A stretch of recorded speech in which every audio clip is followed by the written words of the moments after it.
The bigger picture here, the EU itself clearly tiring all this long time of the austerity. It's calling for a new approach to resolving the euro crisis.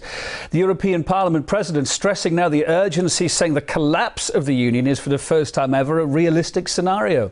RT's Tesa Arcilla reports on the source of the cracks snaking through this once formidable bloc. They say it's better to travel than to arrive. But for European unity, the ride has been bumpy, to say the least. And where could it be headed? The Eurozone will implode. A considerable number of economists admit, whether French or foreign, that the Eurozone is already dead. It will collapse. So says the candidate who surprised France by securing almost a fifth of the votes in round one of their presidential race.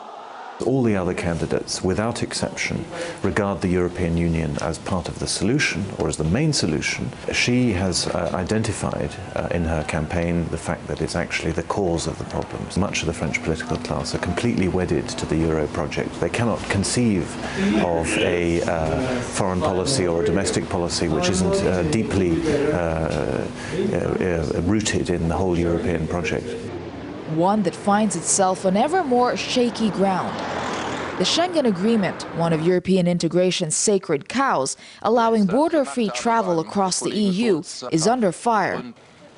Germany and France want member states to have the option to bring back those internal borders for 30-day periods if there's a threat to security and public order.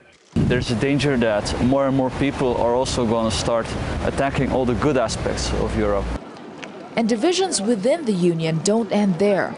Amnesty International's recent report documents examples of prejudice in the bloc against Muslims in education and employment.